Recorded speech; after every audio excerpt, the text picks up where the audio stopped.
하수관거 사업에서 일반 공법으로 진행된 공사를 특수공법으로 둔갑시킨 정황이 포착됐습니다. 군산 하수관거 사업의 의문점 집중 보도합니다. 현직 중학교사가 학부모들에게 1억여 원을 받아 도박 자금으로 탕진했습니다. 학생들을 방학 중에 해외 캠프에 보내겠다고 속여 돈을 가로챘습니다. 황금 연휴 기간 도내 유명 관광지와 체육시설에 무료 입장과 행사가 펼쳐집니다. 막바지 여름 축제도 곳곳에서 열립니다. 여러분 안녕하십니까? 계속해서 전주에서 전해드립니다. 오늘 첫 소식은 군산시의 임대형 민자사업인 하수관거 BTL에 여전히 해명되지 않고 있는 의혹을 집중 보도합니다. 군산시의 하수관거 사업 일부 구간은 일반 공법보다 공사비가 최대 6배나 비싼 특수 추진공법으로 시공됐습니다. 그런데 이를 증명할 준공사진 대부분이 사라졌습니다. 공사는 일반 공법으로 해놓고 공사비만 특수공법으로 부풀린 것 아니냐는 의혹이 일고 있습니다. 먼저 정진우 기자의 보도입니다. 지난 2010년 임대형 민자 사업으로 지하에 하수관을 매선한 군산의 한 골목길입니다. 이 하수관 맨홀부터 다음 맨홀까지 80m 구간은 이른바 본관 추진공법이라는 특수공법으로 시공됐다며 군산시가 지난 2011년에 준공을 내줬습니다. 본관 추진공법은 땅속에서 터널을 뚫는 방식과 비슷합니다.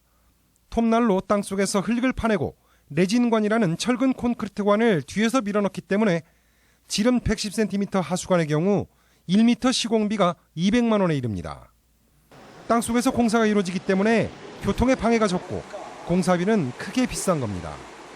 하지만 준공 당시 첨부된 사진을 보면 추진공법이 아닙니다.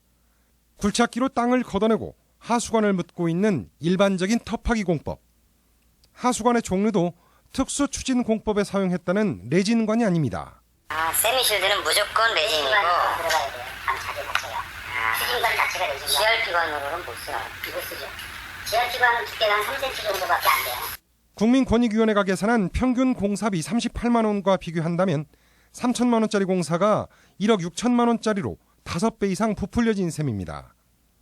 군산 하수관거 임대형 민자 사업에서 추진공법으로 공사했다는 구간 가운데 사진 자료가 남아있는 곳은 단 한 구간. 하지만 준공 사진은 특수공법이 아니었습니다. MBC 뉴스 정진호입니다. 사정이 이런데 어떻게 준공이 됐는지부터가 의문입니다. 더구나 검증 용역을 맡았던 업체와 시행사가 정반대 의견을 보이고 있어 의혹을 키우고 있습니다. 계속해서 박찬익 기자입니다. 군산 하수관거 사업 가운데 특수공법인 본관 추진공법으로 공사한 구간은 3km. 그런데 앞서 드러난 80m를 제외하면 나머지 구간은 준공 서류에 사진 자료가 모조리 빠져 있습니다. 땅속에 묻히면 나중에는 볼 수도 없는 데다 평균 공사비보다 최대 6배나 높아 사업에서 가장 중요한 구간인데도 필수 서류조차 없이 준공 승인이 난 것입니다. 사진 첨부는 기본인데 그거조차 없다는 거는 이건 불법이죠. 사진 촬영 없이 어떻게 준공허가 나왔는지 그거는 밝혀야 되고 수사를 해야 됩니다. 의문은 또 있습니다. 추진공법 구간은 그동안 각종 준공 관련 서류에서 여러 차례 번복되고 수정됐습니다. 2011년 6월 최초 준공 도면에는 추진공법으로 돼 있던 구간이 지난해 12월 검증 용역 결과 추진공법이 아닌 것으로 조사됐고 넉 달 뒤 이번에는 사업을 맡았던 시행사가 추진공법이 맞다며 송글씨로 고쳐놨습니다. 이미 준공한 도면을 2번이나 번복한 것도 이해할 수 없는 일이지만 결국 용역사나 시행사 가운데 한 곳은 거짓말을 하고 있다는 얘기입니다. 두 주장이 서로 상반되기 때문에 이것은 철저한 조사 또는 수사를 해서 어떤 주장이 잘못된지를 정확하게 시시비비를 가려야 된다. 군산 하수관거 임대형 민자 사업 가운데 시내권 추진공법 구간의 공사비는 무려 81억 원. 이 가운데 한 곳은 드러났고 나머지 3km는 비밀을 간직한 채 어두운 땅 속에 묻혀 있습니다. MBC 뉴스 박찬익입니다. 황숙주 순창군수는 오늘 기자간담회를 열고 국민들에게는 송구스럽지만 인사청탁 대가로 금품을 받은 혐의로 재판을 받는 부인에 대해서는 무죄를 확신하고 구속된 비서실장은 개인적 일탈 행위라는 입장을 밝혔습니다. 순창 지역 시민사회단체는 이에 대해 진정성 있는 사과는 없고 책임 회피성 발언일 뿐이라며 비판했습니다. 잊지도 않은 해외 캠프를 보내겠다며 학부모들로부터 억대의 돈을 뜯어냈습니다. 전형적인 보이스피싱 같은 수법인데요. 알고 보니 도박에 빠진 현직 담임교사가 저지른 범행이었습니다. 김하연 기자입니다. 전주의 한 중학교 체육교사인 29살 김모 씨. 1학년 담임교사였던 김 씨는 중학생을 위한 뉴질랜드 어학연수가 있다며 학부모들에게 직접 전화를 걸었습니다. 김 씨의 설득에 학부모들은 참가비로 100만 원에서 많게는 400만 원까지 건넸는데 알고 보니 잊지도 않은 캠프였습니다. 속은 학부모들은 확인된 것만 40여 명, 피해액은 1억 원에 달합니다. 지금 연락이 안 돼요. 어제부터 안 나오시면서 학교에서 잘못 배시를 해서 아닌데 이렇게 개인이 막 정말 너무 더 철저하게 해버린 거더라고요. 담임까지 맡고 있던 교사의 말에 학부모들은 큰 의심 없이 돈을 건넸습니다. 해당 교사는 이렇게 받아낸 돈을 대부분 인터넷 도박이나 스포츠 도박 등에 탕진한 것으로 조사됐습니다. 김 씨는 방학이 돼도 연수를 가지 않는 것을 이상히 여긴 학부모들의 신고가 잇따르자 결국 경찰에 자수했습니다. 일단 피해자 진술을 확보한 상태이고 정확한 피해 규모를 파악하기 위해서 피해자 학부모 진술과 통장 거래 내역을 분석할 계획입니다. 해당 교사는 전에도 도박 혐의로 벌금형을 선고받은 적이 있습니다. MBC 뉴스 김하연입니다. 성적 지상주의에 빠진 학교 운동부 문제를 지적하는 전주문화방송의 보도와 관련해 교육당국이 대책 마련에 나섰습니다.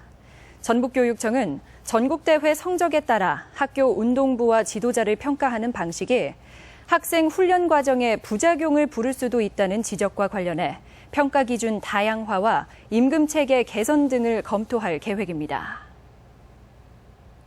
해외 연수 당시 동행한 사무처 직원에게 갑질 논란을 일으킨 정진세 도의원에 대해 새정치민주연합 윤리심판원이 당원 자격 정지 1년을 결정했습니다.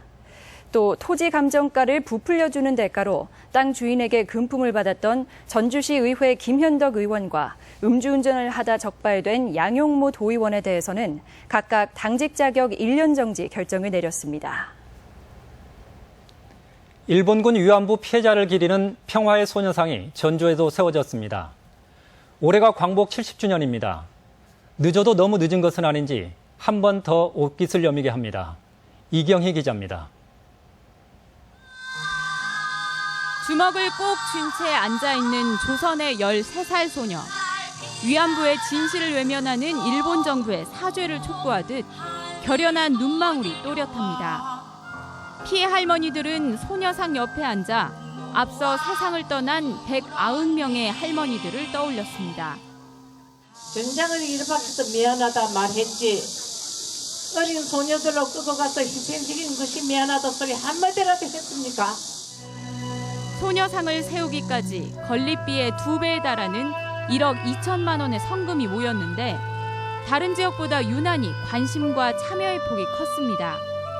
정성을 모은 6천여 명의 개인과 단체 명단은 소녀상이 있는 기억의 광장 바닥에 빼곡히 새겨졌습니다. 모금 마감을 알리고 난 뒤에도 지속적으로 모금이 들어오는 바람에 7월 10일에야 모금을 마감할 수 있게 되었습니다. 친구 140명과 함께 뜻을 모은 고등학생은 제막식이 특히나 감격스럽습니다. 친구들이 많이 참여해주지 않을 거라고 생각했는데 의외로 많이 참여해줘가지고 정말 도움이 많이 된 것 같습니다. 오롯이 시민들의 성금과 정성으로 세워진 전주 평화의 소녀상이 위안부 피해자 문제 해결의 기폭제가 되길 기대해봅니다. MBC 뉴스 이경입니다. 올해 광복절은 70주년의 의미를 기린 듯 사흘 연휴입니다. 주요 문화관광지나 관람체육시설이 무료로 개방되고 축제도 이어집니다. 고차원 기자가 자세히 전해드립니다. 평일에도 관광객으로 넘치는 전주 한옥마을. 광복 70주년 임시 공휴일에는 경기전이 무료로 개방됩니다. 전주동물원, 생태박물관 등 관람시설과 수영장, 빙상경기장 같은 체육시설도 모두 무료로 이용할 수 있습니다. 광복 70주년을 맞이해서 의미를 시민들과 같이 하고 시민들이 임시공휴일에 많이 이렇게 즐길 수 있도록 공공시설에 대해서 전면 개방키로 했습니다. 도내 주요 문화관광지 20여 곳도 이번 연휴 기간 무료 개방됩니다. 무주 태권도원과 완주 삼례문화예술촌은 연휴 내내, 군산 근대역사박물관과 남원 광활루원, 무주 머루와인 동굴은 임시 공휴일에만 입장료를 받지 않습니다. 완주 고산면 무궁화 테마식물원에서는 무궁화 축제가 열리고 있는데 180여 종의 다양한 무궁화를 감상하고 묘목을 무료로 가져가는 등 다양한 체험 행사가 마련됩니다. 무주에서는 우리의 전통 불꽃놀이를 재현한 낙화놀이 축제가 이틀간 안성면 두문마을에서 열려 색다른 여름밤을 기대할 수 있습니다. 또한 전주 한국전통문화전당에서는 전통 놀이기구인 대나무 물총을 가지고 물놀이를 즐기는 축제가 열려 한여름 무더위를 잊게 할 예정입니다.